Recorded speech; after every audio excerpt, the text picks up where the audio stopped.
La prueba de oficio, por ser un tema tan complejo, puede, creo yo, abordarse desde muchas perspectivas, desde una perspectiva, por ejemplo, ideológico-histórica, desde una perspectiva constitucional, que tiene que ver con el tema de la imparcialidad, desde una perspectiva epistemológica, desde una perspectiva psicológica, con el tema de los sesgos cognitivos, por ejemplo, que no conozco ningún estudio, pero creo que deberían darse, que tiene que ver, de hecho, con un abordaje empírico también, y uno también, que es el que yo pretendo desarrollar, al menos muy brevemente, que es un abordaje más metodológico, ¿sí?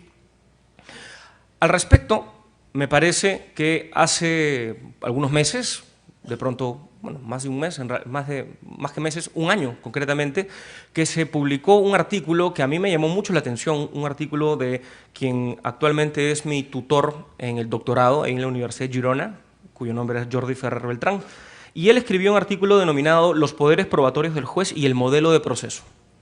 Es un artículo que en realidad me gustó muchísimo y en unos 2 minutos quisiera comentarles de qué trata este artículo, porque es un poco a partir de aquí, o más bien inspirado por mi querido Jordi, que quisiera conversar con ustedes.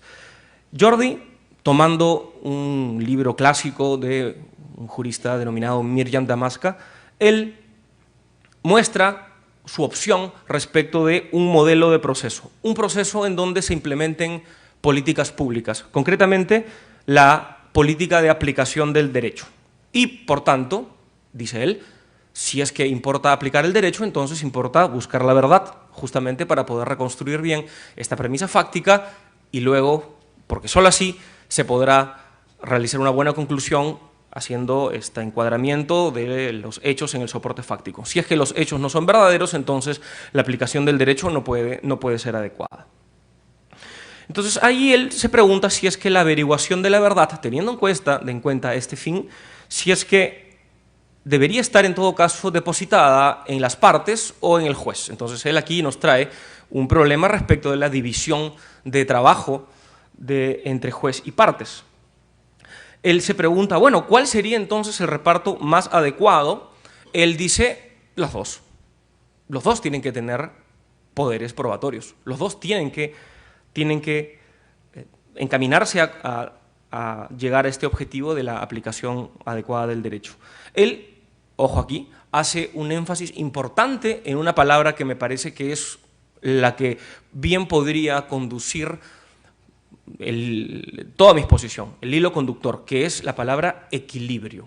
Él está muy preocupado con el tema del equilibrio y, habiendo dicho esto, Jordi, y en la parte que es algo muy interesante, que quisiera un poco emular, pero por supuesto él es un gigante, yo no, entonces solamente emular y nada más que eso, él analíticamente, porque él es un filósofo analítico, por supuesto, analíticamente él busca descomponer algunos, o mejor, identificar algunos poderes probatorios. Por ejemplo, él dice, mira, existe un primer poder que consiste en admitir o no admitir pruebas presentadas por las partes. Existe el poder de intervenir, esto ya por parte del juez, en la práctica de la prueba, por ejemplo, preguntas o esclarecimientos a peritos o testigos. Dice también de que el juez puede indicar las lagunas probatorias y poder determinar, por tanto, qué prueba le corresponde aportar a cada parte. 4, dice también de que él podría, el juez, incorporar pruebas no solicitadas por las partes. Y aquí, bueno, hay mayores o menores limitaciones dependiendo de la legislación. Dice también Jordi de que el juez podría alterar la titularidad de la carga de la prueba. Esto es lo que el profesor Giovanni les ha explicado hace poco, la famosa carga dinámica de la prueba, o carga flexible, como él prefiere denominar, lo cual está bien, me parece. Y sexto, termina el profesor Jordi, diciendo de que otro poder probatorio sería determinar, por parte del juez, cuáles son las hipótesis fácticas que se consideran probadas y, por tanto, aquí es donde él abre paso a la discusión sobre el estándar probatorio. Muy bien, entonces, algo que él menciona, y ya para terminar de hablar de Jordi, bueno, no quiero abrumarlos con esto, con esta mal hecha reseña, él dice de que el riesgo de parcialidad del juez va a ser mayor mientras más intenso sea el poder probatorio, y él coloca como el poder probatorio o uno de los poderes probatorios más intensos, la carga dinámica de la prueba, por ejemplo. Él ve mucho mejor la prueba de oficio que la carga de la prueba, por ejemplo, ¿no? Por los riesgos del mal uso. Entonces, él dice, bueno, tiene que haber un contrapeso del poder de las partes. Muy bien. Este artículo está colgado en internet, así que ustedes lo pueden revisar si ustedes desean. Pues bien, a mí me interesa mucho, evidentemente, no tiene cómo ser de otra manera, esto que se denomina, o que podríamos denominar, incorporación de pruebas no solicitadas por las partes. Y vean de que estoy haciendo uso de este nombre precisamente por lo que viene. De hecho, me parece que se impone, y esto es la preocupación fundamental de mi artículo, de mi conferencia, se impone un trabajo analítico en la línea de lo que Jordi hace. ¿Y esto por qué? Porque me parece que cuando nosotros hablamos de pruebas de oficio surgen muchas interrogantes para poder saber si estamos hablando realmente de lo mismo. O sea, me parece que podríamos identificar cuando menos 3 ideas cuando hablamos sobre prueba de oficio. Ideas intuitivas, más o menos fundadas, en fin. Una primera idea sería identificar el poder de incorporar pruebas al proceso por parte del juez con la prueba de oficio. O sea, todo poder que signifique incorporar pruebas al proceso, eso es prueba de oficio. Segunda idea, identificar prueba de oficio con una conducta activa del juez en asuntos probatorios, y esto visto de una perspectiva un poco más peyorativa. Y esto, digamos, algunos autores como por ejemplo el profesor Montero Aroca, Alvarado Belloso, ellos están en contra de las pruebas de oficio porque están en contra de un juez activo, por ejemplo. Entonces hay una identificación que también se hace con esto. Y una tercera idea sería, y esto es algo que me llama mucho la atención, identificar prueba de oficio con aquellos medios de prueba que están individualizados en la legislación. Por ejemplo, confesión, pericia, testimonio, inspección judicial, por ejemplo. Esto puede sonar una verdad de perogrullo, pero creo que se puede problematizar. Entonces, dado que se identifica prueba de oficio con testimonio, pericia, por ejemplo, si estamos hablando de civil, pues declaración de parte, testimonio, inspección judicial, eso que está ahí regulado a partir del 200 y pico en adelante. Entonces, de ahí, por ejemplo, puede venir una pregunta. Preguntar a testigos, sobre todo a nivel penal, ¿es una prueba de oficio? Pero, de hecho, esta pregunta entraña una preocupación subyacente, la preocupación por los límites de la acción del juez. Que vamos, el juez ejerce un poder público, claro que tiene que tener límites. Tal vez la discusión mayor sea qué tantos límites debería tener, ¿ok? Muy bien, entonces, a partir de esta problematización, podría, en la línea de Jordi, como les he mencionado, digamos, hablar de un poder, y eso estoy un poco reformulando sus categorías, ¿no? Hablar de un poder de incorporación de datos cognitivos e información para la determinación de la verdad de las alegaciones de hecho. Puede sonar a trabalenguas, pero creo que hay un tema interesante en no hablar tanto de incorporación de pruebas y sí incorporación de datos cognitivos e información, porque esto me parece permite atender a un espectro bastante amplio de conductas que puede realizar un juez. Por ejemplo, pedir esclarecimientos a las partes respecto de sus postulaciones. Por ejemplo, una teoría del caso, sea por oral o sea por escrito. Por ejemplo, pedir ya, digamos, una audiencia, aunque en civil es un proceso, al menos el peruano, endemoniadamente escrito, creo que no debería ser así, pero, en fin, el esclarecimiento a las partes para que delimiten su objeto litigioso, por ejemplo, luego de haber transcurrido por la así llamada fase postulatoria. También ordenar pericias para resolver asuntos exclusivamente técnicos que él, de otra manera, simplemente no podría resolver. Aquí también, preguntar a testigos o a peritos. Ordenar, por ejemplo, la incorporación de determinados medios probatorios a partir de una distribución de la carga de aportación. Y aquí quisiera simplemente llamar su atención por el uso de este término técnico, carga de aportación.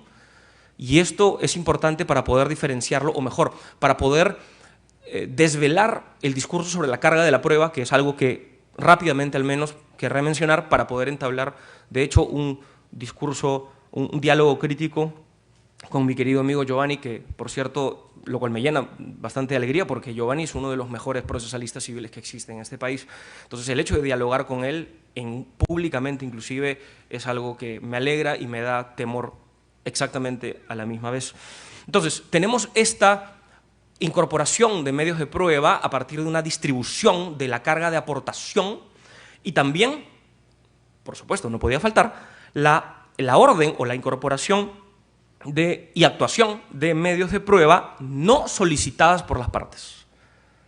Entonces, vean que estos poderes, si se quiere, están previstos de una u otra manera en nuestro Código Procesal Civil y en nuestro Código Procesal Penal y también en otras legislaciones. Hasta este punto, ¿de qué sirve? ¿Por qué es importante realizar este trabajo? Parece un poco quisquilloso. Yo diría, pues, para conversar mejor. De hecho, esta es un poco la labor de alguien que tiene una preocupación analítica, al menos, o más o menos analítica. Es realizar un análisis lógico-conceptual lo más preciso posible. Y de hecho, y esto importa de pronto para que, por ejemplo, los así denominados garantistas, así denominados publicistas, puedan sentarse y conversar, por ejemplo, sobre con cuál de estos poderes estamos de acuerdo o no estamos en desacuerdo. Yo, de hecho, si es que no puedo evitar decirlo, yo tengo una visión bastante garantista del proceso.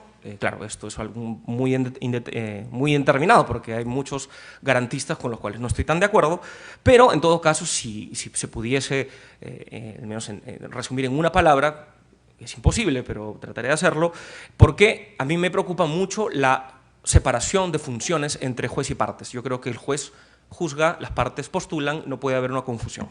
Pero, en fin, más allá de esto, la idea es poder conversar un poco mejor y, de hecho, me interesa mucho conversar mejor con ustedes y por eso es que le he dedicado unos minutos de mi exposición a poder decir, mira, hay muchos poderes probatorios de incorporación de datos cognitivos al proceso, no solamente aquello que nosotros conocemos como prueba de oficio. Entonces, es en este ítem F o el sexto ítem, o sea, la incorporación y, de ser el caso, la actuación de medios de prueba no solicitados por las partes, que se enmarca lo que tal vez tradicionalmente podamos conocer como prueba de oficio, que podría yo llamarle prueba de oficio en sentido estricto. Nótese que aquí no estoy hablando de civil o penal, estoy hablando de todo, en realidad, en general. Y esta prueba de oficio en sentido estricto, que se encaja en este sexto poder probatorio que malamente he podido reconstruir, consistiría en lo siguiente: en un poder probatorio que se emplea ante la falta de esclarecimiento o probanza de algún hecho esencial, o sea, un hecho que conforme el objeto litigioso del proceso. Creo que esta era un poco la pregunta del doctor Hurtado, que respondió el profesor Giovanni. Sí, es verdad. Entonces, ¿qué implica esto? ¿Qué implica la falta de probanza? Y aquí está la particularidad de esto que estoy denominando prueba de oficio en sentido estricto, que ya hubo actuación de pruebas, ya hubo valoración de la prueba, pero no hubo corroboración de la hipótesis que se ha planteado. O sea, hay una falta de probanza de algún hecho o hechos esenciales, por supuesto. Entonces, el ejercicio del poder, de este poder, consiste en ordenar la práctica y la incorporación. ¿Y cuál es la consecuencia? La consecuencia es incrementar el acervo probatorio para, a su vez, incrementar las chances de llegar a la verdad. A mayor cantidad de pruebas, entonces el juez podría, si es que hace bien su trabajo, valorar mejor y poder lograr una aproximación mucho mayor entre la proposición lingüística sobre los hechos y sobre la realidad. Este poder, la prueba de oficio en sentido estricto, exactamente como he tratado de delimitarla, es lo que está regulado en el 194 del Código Procesal Civil y también en el 385, párrafo segundo, del Código Procesal Penal. Nótese muy bien la oportunidad en que este poder es usado, luego de todo, al final de todo.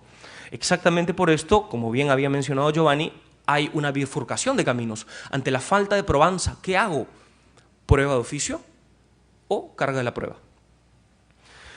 Paso al segundo punto, que es un poco más corto que el primero, porque el primero era, como les mencioné, para poder conversar un poco mejor. El artículo 194 del Código Procesal Civil, en su versión original, era un artículo bastante parco, porque decía excepcionalmente, si es que hay insuficiencia para formar convicción, entonces el juez puede ordenar los medios de prueba adicionales que considere convenientes. Problemas muchísimos, ¿cierto? Cuando hay convicción, ¿qué significa esto de convenientes? En la doctrina y la práctica, al menos hasta donde yo he podido revisar, no se llegó a determinar, digamos, los presupuestos, ni siquiera la oportunidad del poder probatorio.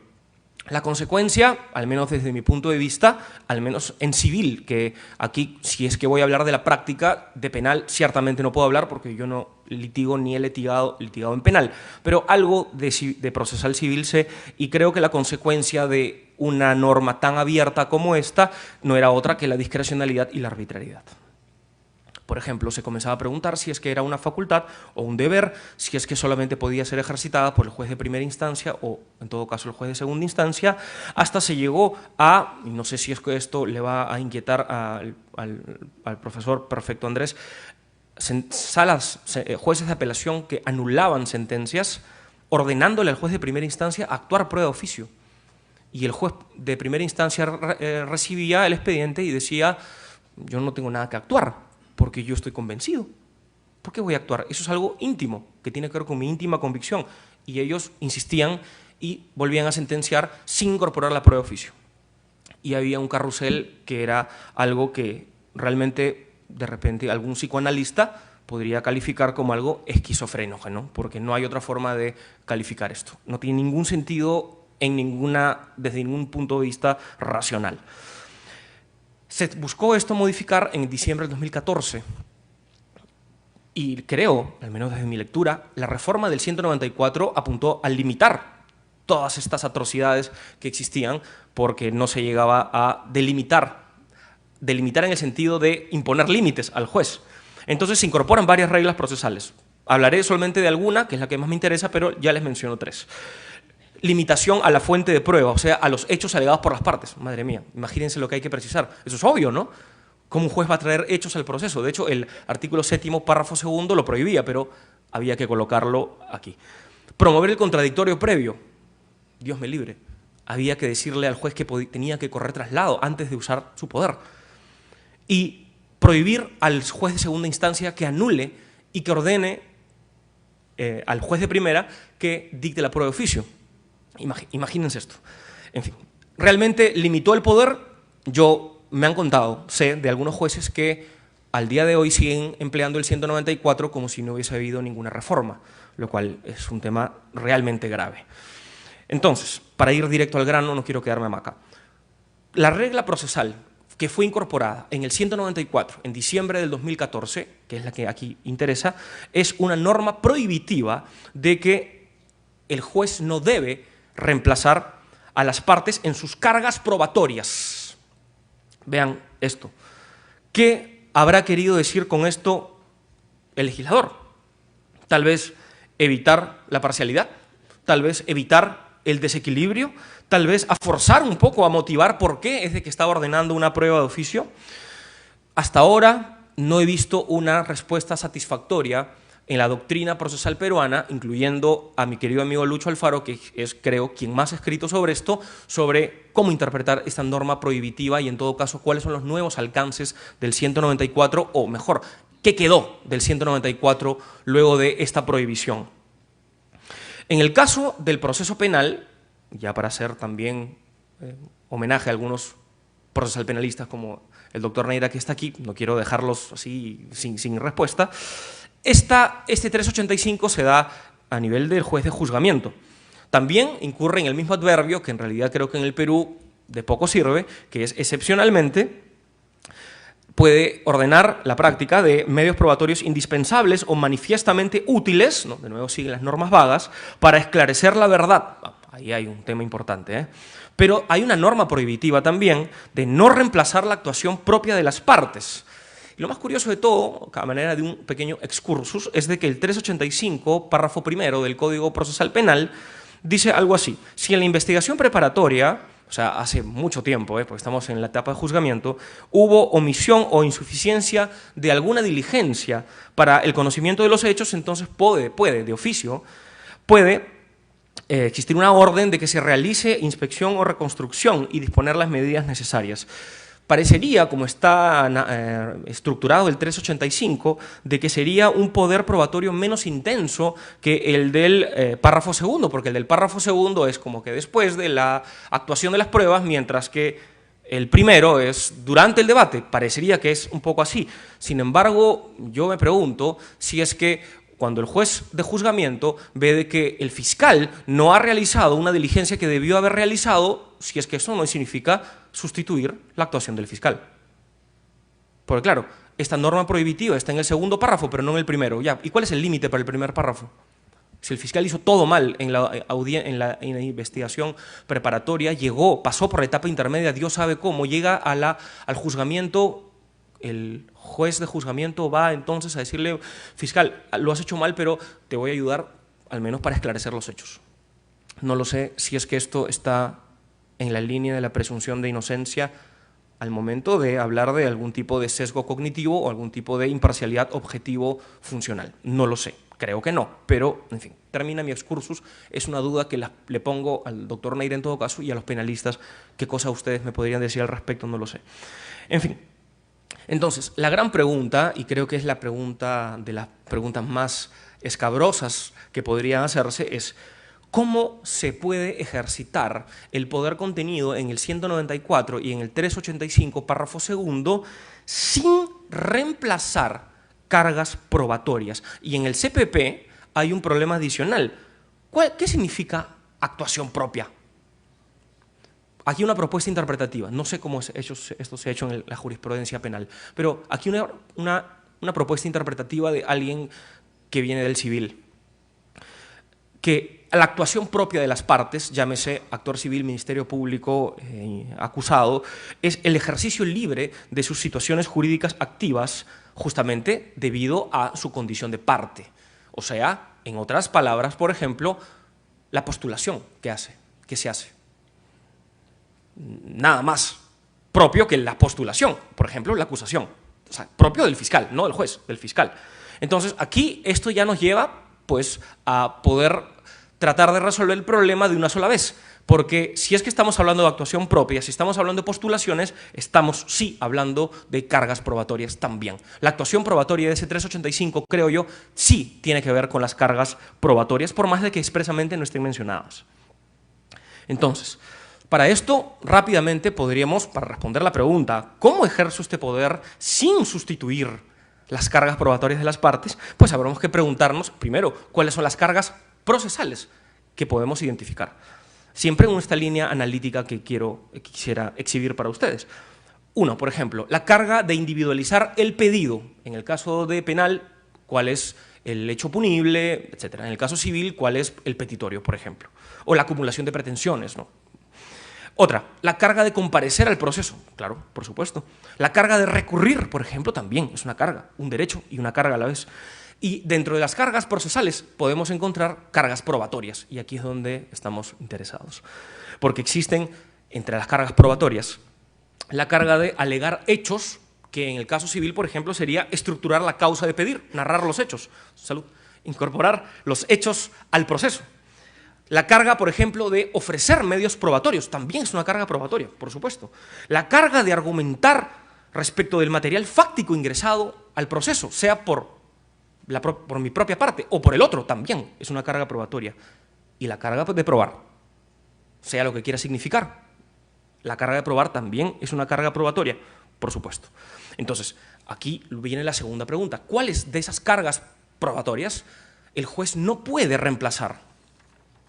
Y esto lleva precisamente al tema archisuperclásico, que es la carga de la prueba.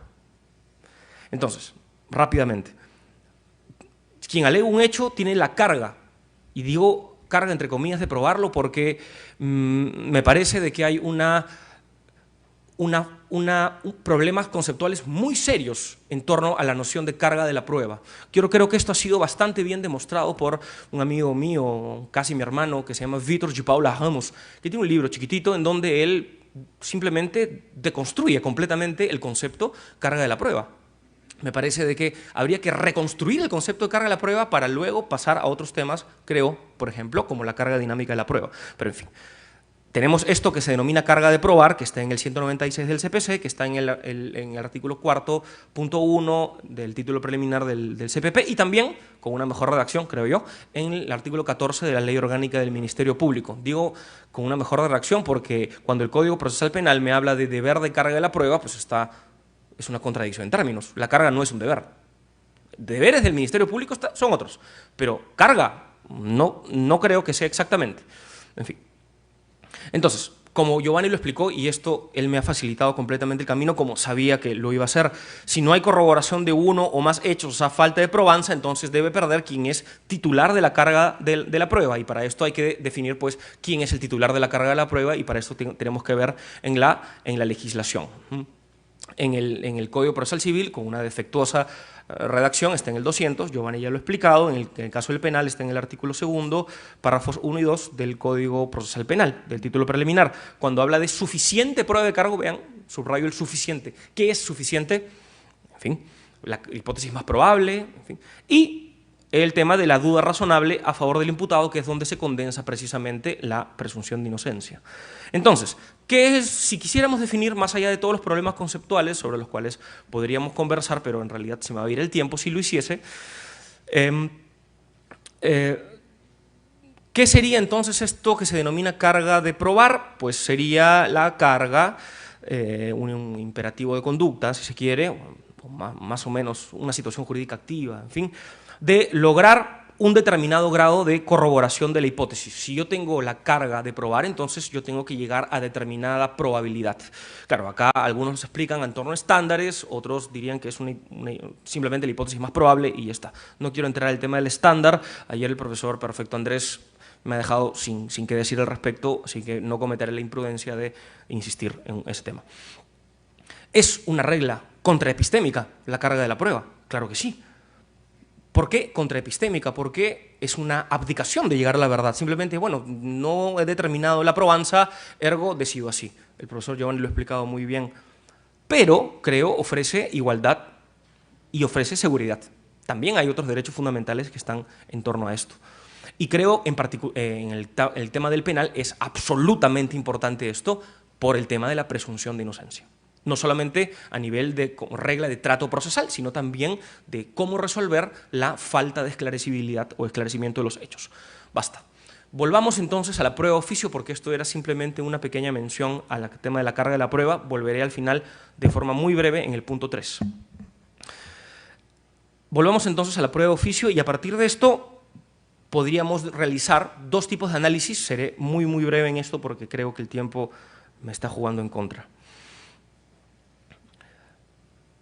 Ordenar la práctica o incorporación de un medio de prueba ante la falta de probanza sin que las partes lo solicite, me parece, es una actividad o actuación en la redacción del Código Procesal Penal que siempre podía haber sido realizada por la parte titular de las cargas. Siempre.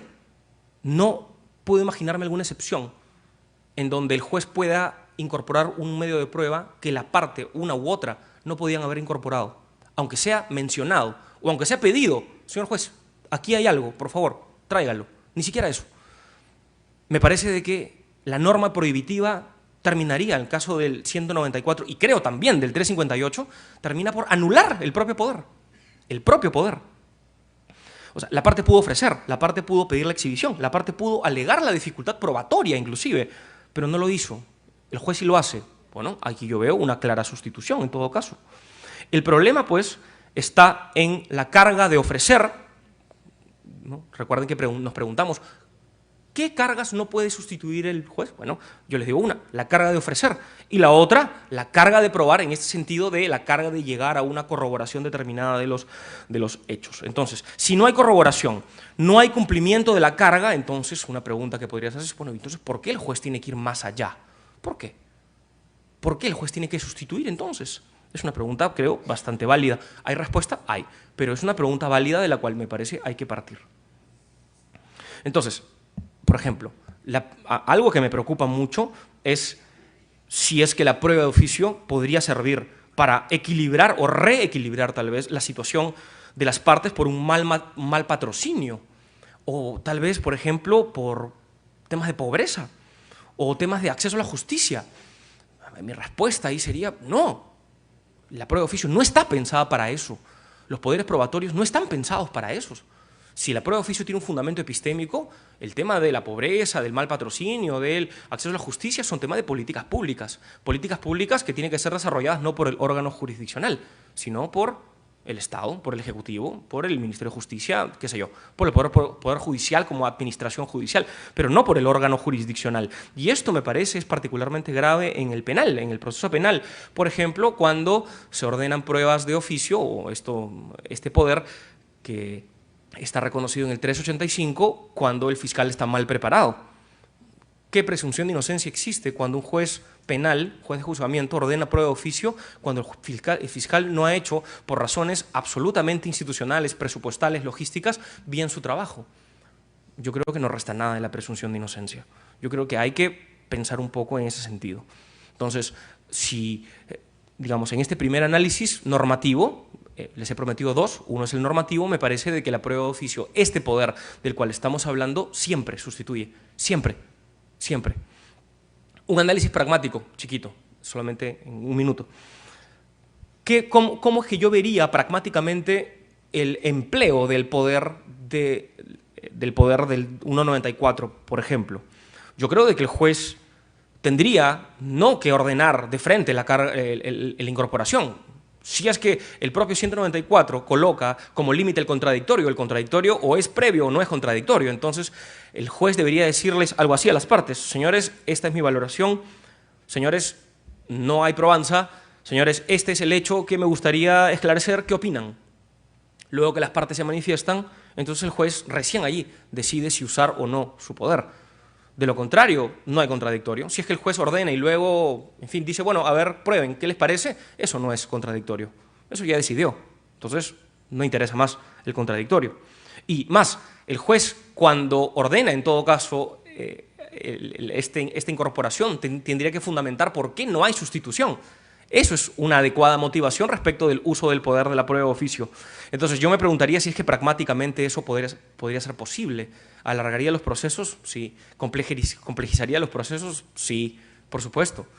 Creo que un uso a rajatabla, más allá del problema de la sustitución, que creo que es insalvable, me parece, pero aplicar a rajatabla el 194 me parece que pragmáticamente es muy complicado. Entonces, vean, si es que se busca ampliar el acervo probatorio, lo cual yo estoy completamente a favor de ello, nótese bien, pero simultáneamente si quiere preservar el equilibrio, o sea, implica no afectar cargas probatorias y especialmente la carga de corroboración, que es muy delicada, pues el 194 es y fue un fracaso, un completo fracaso, porque no garantiza ningún tipo de equilibrio. Siempre la prueba de oficio va a afectar este equilibrio que se buscaría preservar. Yo no me atrevería a decir tal cosa del 385.2 porque no conozco la praxis penal, pero mi intuición ya la he dicho, arreo confeso, falta de prueba. Creo de que esto puede reducir a cero la presunción de inocencia, me parece. Entonces, inclusive yo diría de que aún si es que no existiese expresamente esta regla prohibitiva, yo creo que aún así el juez está vinculado por las cargas probatorias, aún así, porque es un ejercicio de libertad, porque es un ejercicio de las partes en sus postulaciones. Entonces, la pregunta es, entonces, ¿qué hacemos? Tú solamente nos estás dando malas noticias, Renzo. Alguien podría preguntar. Bueno, no todo en esta vida es felicidad, pero algo de pronto puede haber al final del túnel. Y esto es justamente por lo que les he mencionado, y acá viene mi parte 3, como les mencioné, no prometí ser breve, espero haber sido claro hasta ahora, y esto lo haré muy rápidamente. ¿Es importante completar el material probatorio? Lo es, pero no de cualquier modo. Y este es un punto clave, porque el equilibrio me parece que es algo fundamental, sobre todo en penal, más que nada en penal.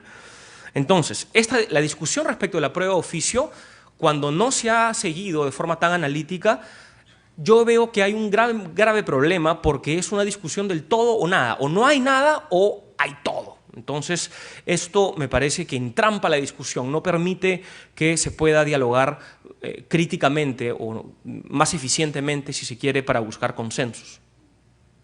Entonces, me parece de que la individualización analítica de los poderes probatorios e identificar cuál es este poder que nos está generando problemas, me parece muy importante para dejar de lado la discusión del todo o nada y pasar a abrazar una discusión más bien de intensidad o de grados, que es exactamente lo que propone Jordi Ferrer, a pesar de que Jordi es mucho más proclive al uso de la prueba de oficio que lo que yo podría defender, lo cual no tiene absolutamente nada que hacer aquí. Él piensa así, yo pienso de otra forma, no hay ningún problema, y en fin.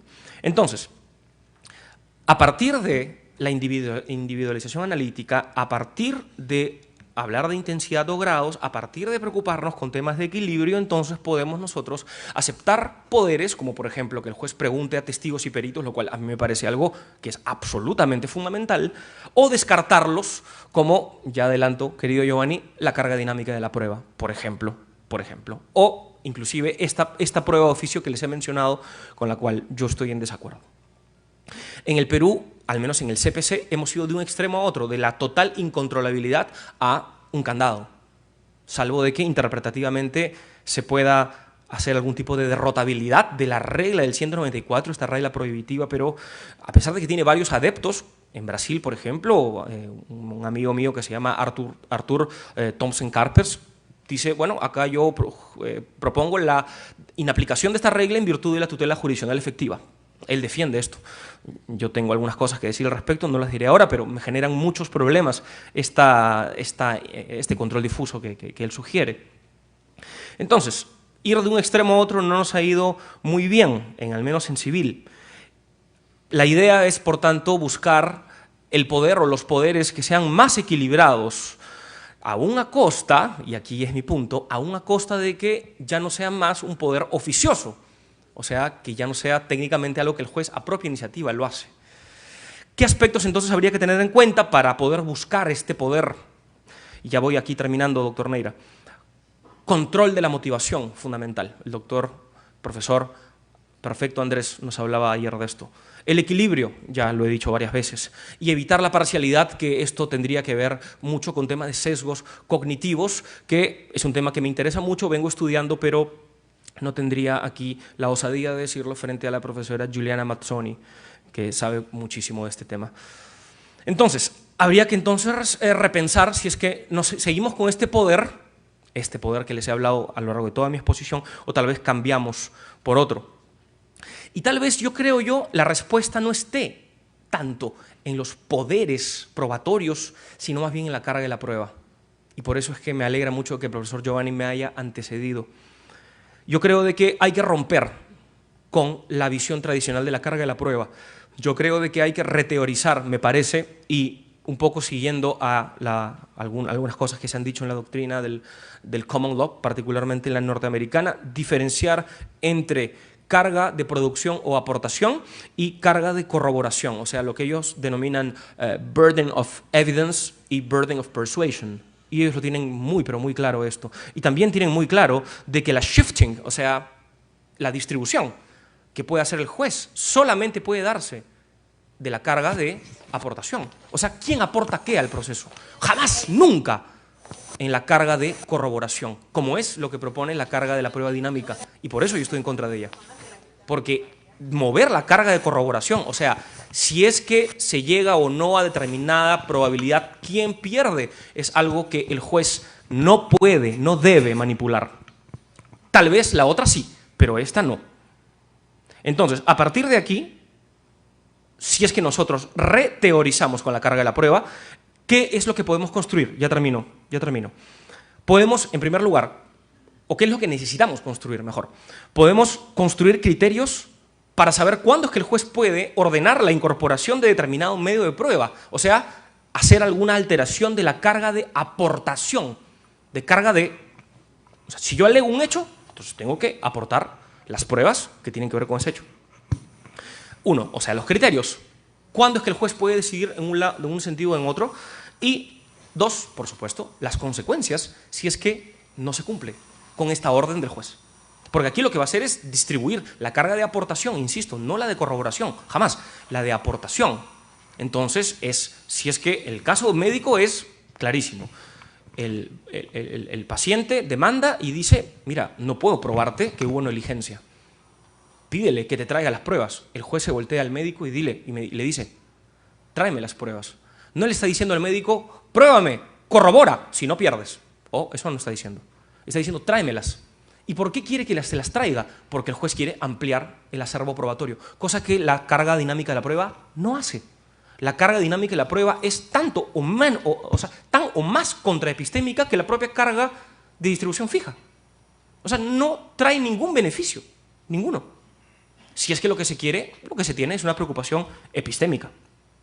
Entonces, rápidamente, ¿qué criterios se podría seguir? Y esto está en elaboración, pido ya sus disculpas. Creo, ¿en qué casos, en todo caso, podría darse? Creo en dificultad de probanza, fundamentalmente en ese. Debe ser, y aquí viene el punto, a pedido de parte. La parte tiene que decirle, señor juez, distribuya. Si bien yo he alegado este hecho, no puedo darle estas pruebas, pídaselas a él. La parte tiene que pedirlo, para que el juez no sea él quien sustituya ese pedido. ¿Cuándo? Esto es importante, creo yo, al momento de organizar la causa, o sea, en civil, la así llamada fijación de puntos controvertidos, que debía ser oral, en penal, la etapa intermedia. Pero aquí, cuidado con la presunción de inocencia. ¿Cuál método? El profesor Perfecto Andrés creo que puede dar muchas luces, promoviendo muy fuertemente el contradictorio, y el juez tiene que incorporarse allí para poder preguntar a las partes cuáles son tus hechos, cuáles son tus pruebas, esta, y ahí constatar si es que existe o no alguna dificultad de prueba cuando se la piden. Y para evitar temas de parcialidad, me parece que tiene que cambiar de juez. El juez que distribuye de esta forma la carga de la prueba no debe más llevar, creo, la etapa instructoria, me parece. ¿Cuáles son las consecuencias? En el common law, por ejemplo, en algunos estados, me parece, si mal no tengo entendido, si es que una parte, por ejemplo, el médico renuente a ofrecer estas pruebas que podrían perjudicarle, pues no lo hace, podría perder la causa. A mí me parece que esto es un poco mucho, si se quiere, es demasiado. Pero yo estaría bastante de acuerdo con multas, hasta inclusive detención por desacato, porque esto es una orden judicial, es esta y esta prueba, me las traes. ¿No quieres?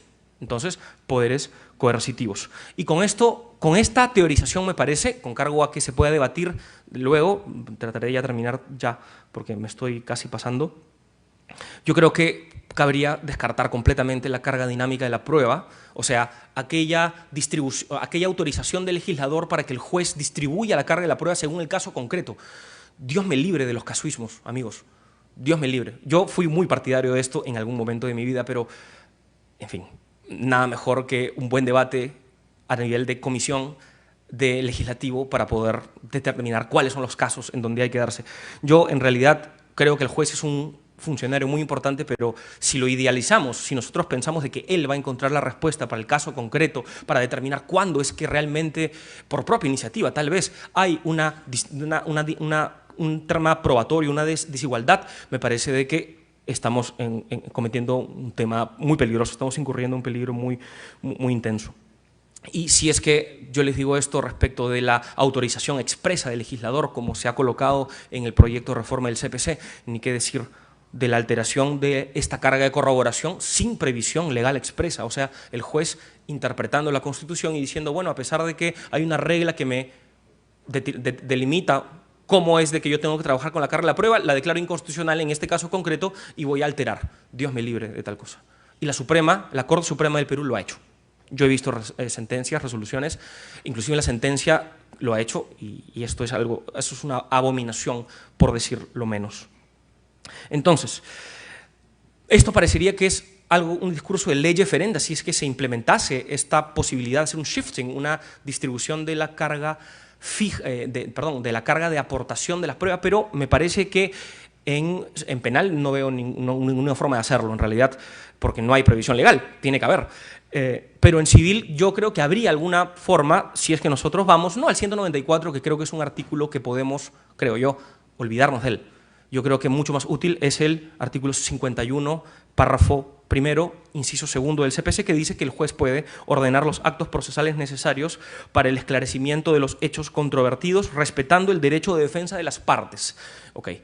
No es técnicamente una previsión legal expresa, pero tal vez de aquí se pueda reconstruir algo de lo que yo les estoy planteando. Los problemas pragmáticos están a la orden del día, porque los jueces civiles, varios de ellos no entienden exactamente qué significa organizar la causa. Piensan de que es transcribir petitorios y admitir todas las pruebas. No, es delimitar los hechos esenciales, delimitar los indicios, a partir de ahí realizar un match, un esquema probatorio respecto de vinculando hechos con medios de prueba, y a partir de ahí me parece que pueda darse esta discusión. Justamente en el vínculo entre hechos y prueba va a haber un hecho que está sin prueba. Entonces, a partir de ahí puede salir la discusión con las partes para determinar quién tiene que aportar qué. Creo yo que en este tema de organización de la causa, los colegas penalistas nos llevan varios pasos adelante, al menos de las resoluciones que contienen las decisiones respecto de la admisión de las pruebas y el autoenjuiciamiento que he podido leer. Creo que ellos sí están preocupados con delimitar los hechos, delimitar las pruebas y luego determinar qué va por un lado o por otro. En civil nos falta muchísimo camino por recorrer para esto. Muchas cosas podemos aprender del penal al respecto. Y de hecho, queridos, ya termino, tenemos que reflexionar, creo, desde la academia. Esto ha sido una aportación, un aporte bastante insignificante. Estoy pensando mucho al respecto. Me he tomado el atrevimiento de aprovechar la invitación del doctor Neira para poder confesarles mis inquietudes, y también hay mucho por reflexionar respecto de la magistratura, sobre todo respecto de cómo interpretar nuestros códigos, ¿cierto?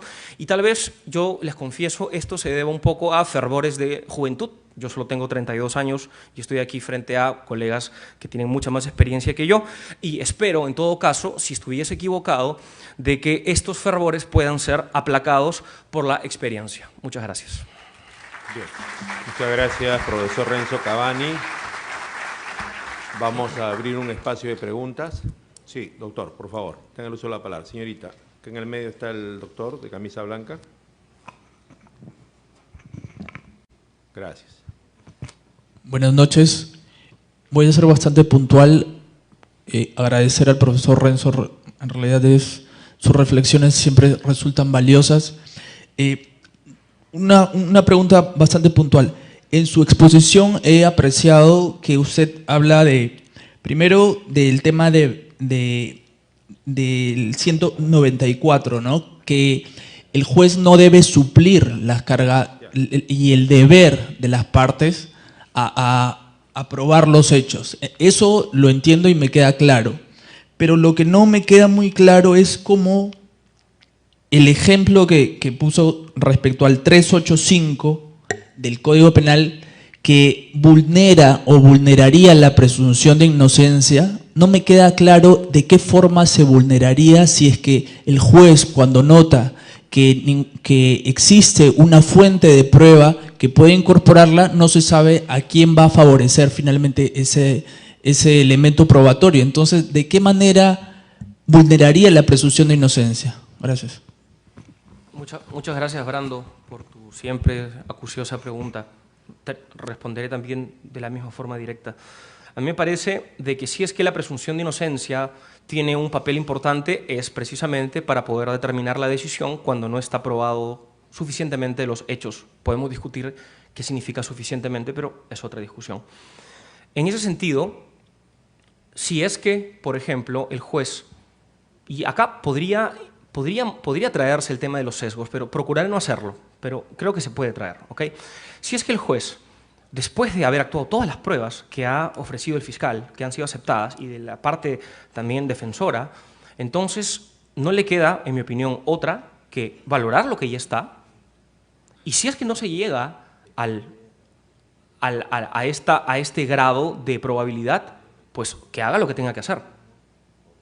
¿Por qué creo que puede violar la presunción de inocencia? Porque si es que incorpora nuevos medios de prueba, esto puede ir en contra del acusado, y pueden ser medios de prueba que el fiscal pudo haber ofrecido. Si es que es así, entonces hay una sustitución, creo, bastante clara entre la postulación del fiscal, o sea, ofrecer medios de prueba, que es una carga probatoria, con la actuación del juez. Bien, gracias, profesor. Maestro, ¿usted quiere hacer una intervención que nos puede ayudar? Por favor, señorita, acá el maestro perfecto Andrés Ibáñez.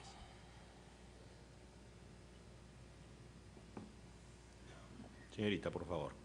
Gracias. Gracias, maestro. Sí, acepto la provocación, gracias. Primero quiero felicitar al ponente porque me parece que ha hecho una exposición muy sugestiva y que además ha puesto muchos problemas sobre la mesa. No puedo hacer ninguna referencia al derecho peruano porque no lo conozco. Lo que voy a decir son dos obviedades, de modo que anticipadamente pido perdón porque no pienso aportar nada esencial. Sí creo que en esta materia hay que situar en el punto de partida una opción, que es la opción de modelo.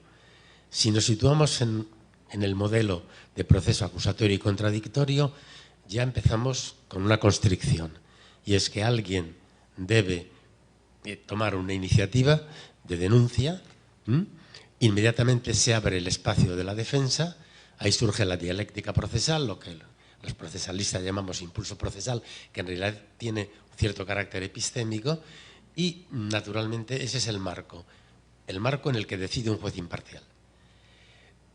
Si esto es así, si realmente el juez debe ser imparcial, quiere decir que no puede subrogarse en ninguna posición de parte de una forma autónoma, porque como decía Meyer, un procesalista holandés del siglo XIX, si el portador de la balanza se mueve, la balanza se desequilibra.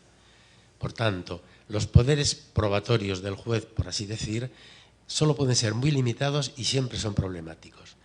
En el proceso penal creo que no puede subrogarse en la posición de la acusación en ningún caso.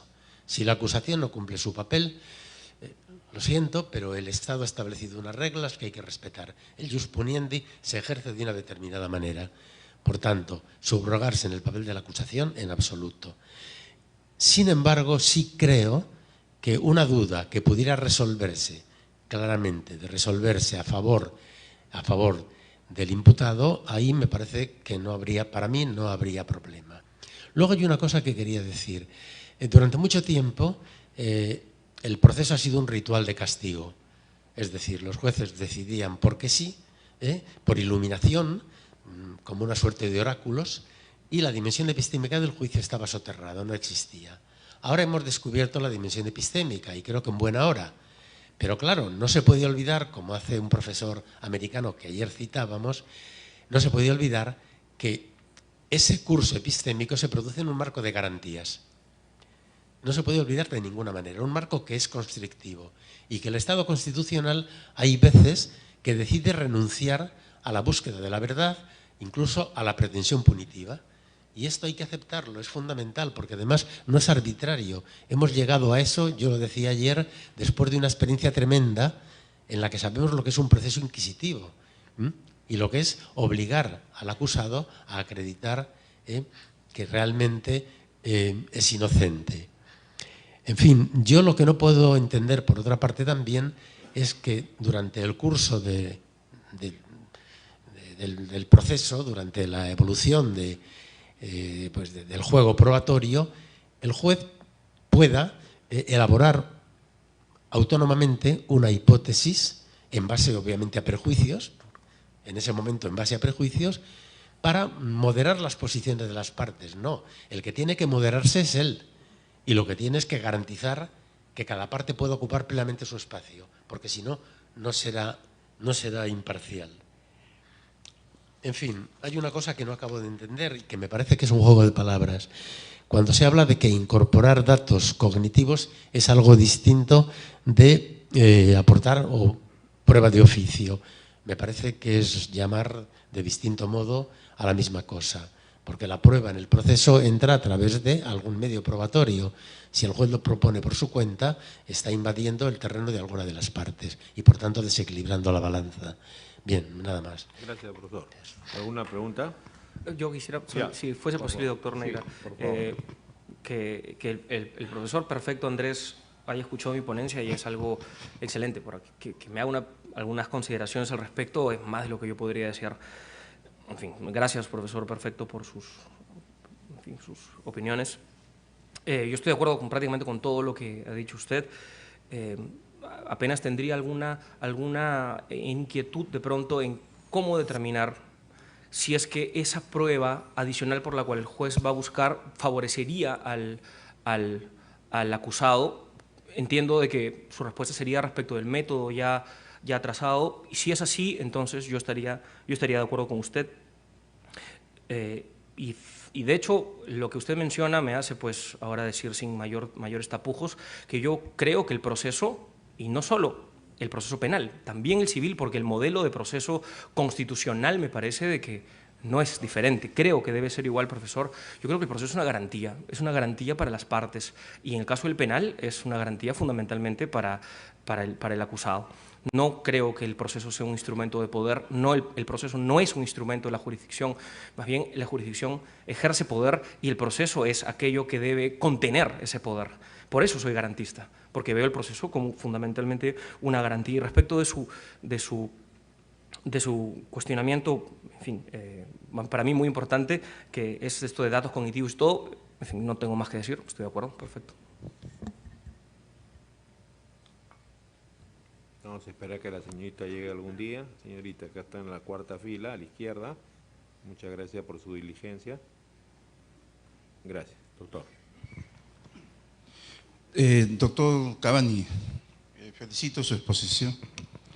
Lo saluda William Quiroz. Lo que yo le voy a señalar es solo un complemento y con mucho respeto para la materia penal. En el Código Procesal Penal 2004 seguimos el sistema arreglado para la prueba de oficio y está en el artículo 155.3. Entonces tendríamos que armonizar el 385.1 y el 385.2 con el 155.3. El Código Procesal Penal también señala en qué casos procede la prueba de oficio. En el 166.2, cuando hay prueba de referencia, cuando hay un testigo de oídas. En el 191.1.2, cuando hablan del debate pericial entre peritos oficiales o peritos de parte. En el 385.1, siguiendo a José Neira, estamos hablando de prueba complementaria. Y en ese caso es una carga, como usted está señalando, una carga de producción de prueba. A diferencia del 385.2 que tenemos, siguiendo ahora sus enseñanzas suyas, que sería una carga de corroboración. Porque en el 385.2 tenemos la prueba sobreviniente y también tenemos la prueba de refutación. Eso es el 385.2. El 385.1 es una carga, una prueba complementaria cuando en la etapa de investigación preparatoria, pues quienes preparan el caso, el fiscal, no lo ha hecho óptimamente. Entonces se hace necesaria excepcionalmente también. Y el 385, tanto en el número 1 como en el número 2, la ley señala el equilibrio que debe tener el juez, justamente cuando usted ha resaltado la prohibición. Estamos de acuerdo que tiene que haber un debate obligado y tiene que ser a petición de la parte, es decir, aquella… Doctor, la pregunta. Sí, no, la pregunta es la siguiente, lamentablemente queríamos, disculpe usted, la pregunta es si en la prueba de oficio que usted está estructurando o va a reteorizar, se va a considerar que éstas sean sobre los medios no admitidos, medios no ofrecidos. ¿Por qué?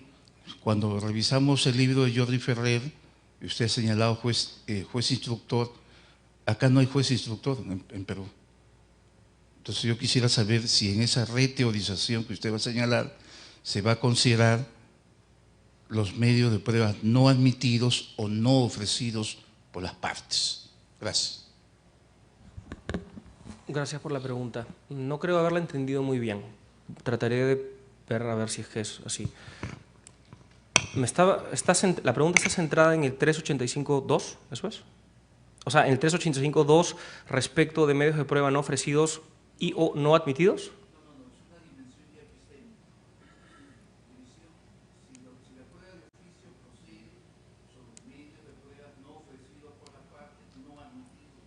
Pero es que la prueba de oficio siempre es incorporación de un medio de prueba que no está en el proceso. Por propia definición es así. Entonces, evidentemente, si no está incorporado es porque no ha sido ofrecido.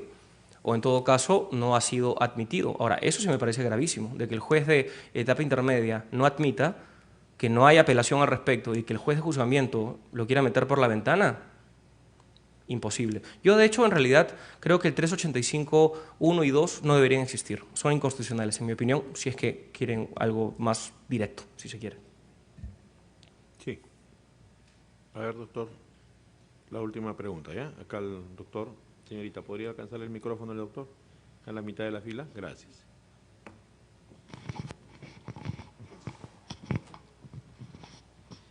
Gracias. Señor José Neira, mi saludo muy especial. Saludo a los ponentes y a los presentes. Buenas noches con todos. Y quiero agradecer por la invitación a este Congreso Internacional de Razonamiento Probatorio y felicitaciones por la organización de ello, doctor José Neira Flores. Gracias. La pregunta, por favor. Quería hacer la pregunta en cuanto se refiere a las pruebas. Hay diversos tipos de pruebas, electrónica, manuscrito y así. Pero dentro de todas las pruebas, siempre hay las pruebas no legales y a veces ilegales, o las pruebas que son consideradas incógnitas, ¿no? Es decir, pruebas que pueden ser o no pueden ser verídicas, dentro de la razonabilidad de la ley de los medios probatorios. Pero toda persona tiene derecho a la defensa y esto está normado en el artículo 1 de la Constitución Política del Perú. Doctor, por favor, la pregunta. Y quería hacerle la pregunta en cuanto a ello se refiere, y toda persona tiene derecho a la legítima defensa. ¿Los medios considerados no probatorios son legales para una defensa legítima, doctor? No sé qué son medios no probatorios. Por decirle, los medios que son considerados ilegales o de duda, ¿pueden ser ellos como un medio para… ¿Pruebas ilícitas? ¿Puede ser un medio para hacer una legítima defensa de una persona que está siendo juzgado o investigado por un proceso judicial? ¿Tu pregunta es sobre pruebas ilícitas? Sí, señor. Si pueden ser ellos un medio probatorio como para una legítima defensa, dentro de la etapa de investigación del proceso judicial. Bueno, la pregunta no tiene nada que ver con lo que he dicho, pero bueno, el tema de la prueba ilícita es un tema muy complicado. Realmente, confieso no haberlo estudiado tanto como yo quisiera. Yo entiendo de que hay un pleno muy interesante en el 2004 que se ha desarrollado aquí en el Perú, donde un poco se coloca en el problema e inclusive se habla de unas reglas de exclusión, ¿cierto? Y las excepciones a las reglas de exclusión. En ese sentido, yo diría, la prueba ilícita contra el acusado, nunca, jamás. Ahora, si es una prueba ilícita a favor del acusado, bueno, conversemos. Pero, mil disculpas, no podría, dada la amplitud de la pregunta, en realidad no podría precisarle con mucha claridad. Bien. Querían hacer una pregunta. Sí, acá el doctor, por favor. Gracias, señorita.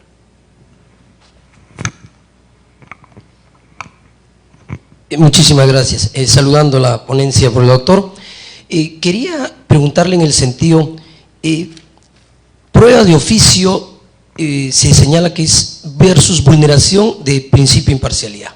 Por parte del juez se asume prueba de oficio, entendiendo que el juez solicita, es decir, es una conducta activa del juzgador. La pregunta es, ¿y si el juzgador omite, o sea, bien sea a nivel de una de las teorías del caso, de oficio pedir un medio probatorio, no podría vulnerarse también principio de imparcialidad vía omisión de actuar? Es decir, la prueba de oficio no solamente verlo desde un plano de vida activo, cuando el juez pide actuarse una prueba de oficio, sino también cuando la omite. ¿Podría vulnerarse también principio de imparcialidad vía omisión? Gracias por esa pregunta. Esperaba que alguien la haga y estaba deseando que nadie lo haga en realidad, porque precisamente deliberadamente traté de no conducir este debate por los cauces de la imparcialidad, porque es un tema muy complicado. A ver, en fin, tengo que decir algo al respecto. Si es que a su pregunta yo le podría responder con una pregunta, decir, ¿qué es lo que se entiende por imparcialidad? Vamos, si es que imparcialidad, por ejemplo, y tengo aquí a un experto en la materia, trataré de no derrapar. Si la imparcialidad puede ser objetiva y subjetiva, que no haya un requisito o interés en el resultado, por ejemplo, si es que el juez es cónyuge de una de las abogadas, lo podría ver, por ejemplo. Y la objetiva, que podríamos dividirla en dos, un objetivo funcional que tiene que ver con la delimitación de las funciones, una delimitación rígida, que en mi opinión debe haber una delimitación rígida. Las partes postulan, las partes alegan hechos, ofrecen medios de prueba. Los jueces juzgan, son funciones judicantes. Entonces, si es que quisiera responder su pregunta vía la imparcialidad objetivo-funcional, mi respuesta es, pues, no, nunca jamás se viola la imparcialidad si es que el juez hace lo que tiene que hacer, que es juzgar, no postular. Al contrario, si es que lo hiciera, me parece que sí habría problemas. Ahora, estamos hablando de esta prueba de oficio, nótese, o sea, de esta que he venido hablándoles y no de otros poderes probatorios de oficio que creo están un poco mejor. Y viene otra dimensión de la imparcialidad objetiva, que es la imparcialidad objetivo-cognitiva, y aquí tiene que ver mucho el tema de los sesgos. Un poco, me parece, siguiendo a un profesor brasileño que se denomina Eduardo José da Fonseca Costa, él entiende que la imparcialidad objetivo-cognitiva implica que los poderes que tiene que tener un juez y la estructura del proceso no debe ser tal de que el juez, por ejemplo, pueda adquirir sesgos cognitivos, como por ejemplo el sesgo de confirmación. O sea, el hecho de, por ejemplo, tener un conocimiento respecto de la causa, ya a nivel, por ejemplo, una medida cautelar, o al hacer admisibilidad de las pruebas en la etapa intermedia, ya más o menos lo predispone a haber adoptado una decisión para lo que viene luego. Entonces, es un problema porque me parece de que para que nuestro proceso penal sea un proceso que, en mi opinión, sea plenamente ejemplar, salvo la atingencia del profesor perfecto Andrés, si es que favorece al acusado, me parece de que el juez de juzgamiento no debería tener ningún tipo de incidencia respecto de la incorporación de medios de prueba. Eso es un tema que se tiene que resolver en la etapa intermedia, porque justamente me parece la estructura del proceso penal, hablamos de una etapa preparatoria, una etapa intermedia y una etapa de juzgamiento, precisamente para que la etapa intermedia sea el filtro que debe darse para la delimitación del objeto litigioso, hecho imputable, los hechos, en fin, punibles que alega el Ministerio Público, y también de las pruebas. Y debe ser la etapa que filtra todo para que se le diga, juez de juzgamiento, ahora tú te encargas, a partir de esto que yo ya te he hecho. Si es que el juez de juzgamiento comienza a decir, no lo has hecho muy bien, yo meto acá, meto aquí, me parece de que se pervierte completamente ya la imparcialidad objetivo-cognitiva, me parece. Entonces, mi respuesta es, por ambas dimensiones hay problemas, me parece, con la prueba de oficio, pero yo les juro de que esto estoy tratando de estudiarlo en los tiempos que puedo y cada vez me encuentro con más cosas. Es psicología comportamental, es algo absolutamente diverso de lo que nos ha enseñado y de lo que, por supuesto, yo he podido alguna vez pensar. Gracias. Bien, excelente. Muchas gracias. Vamos a dar el pase al maestro de ceremonias. ¿Usted quiere hacer una pregunta, profesor? A ver, un minuto. A ver, señor, por favor.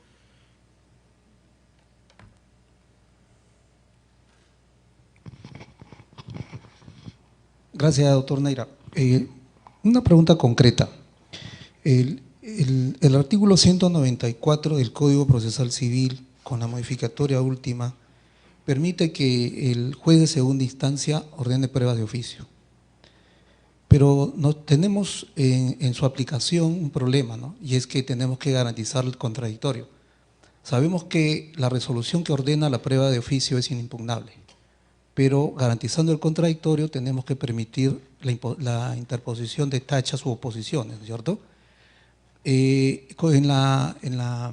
el proyecto de reforma del Código Procesal Civil se ha contemplado el hecho de que el juez de segunda instancia, al resolver un cuestionamiento probatorio, tacha o oposición, pueda ser objeto de apelación, y de ser así, ¿quién lo resolvería?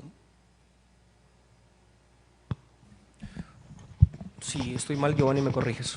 Si es que se trata de un juez de segunda instancia, como todo auto intermedio en el procedimiento de segunda instancia, es absolutamente inapelable. lo que podría pedirse, y según esto, digamos, viendo la parte de impugnación, es presentar un recurso de reconsideración, el nuevo recurso de reconsideración procesal civil, al menos el que se propone el proyecto, para que el tribunal, la sala o el juez de apelación, mejor, reconsidere, ¿no? Hay un tema interesante, ¿no? Si es que eso se diese hoy sin el proyecto de reforma, no habría otra cosa que acudir al 176 párrafo segundo del CPC y pedir una nulidad. Pero en el proyecto de reforma lo que se propone, creo que me parece con buen tino, es de que todo pedido de nulidad deba canalizarse siempre vía recurso de reconsideración, para que no quede dudas respecto de su naturaleza recursal y quién es el quien tiene que resolverlo. Siempre el mismo juez.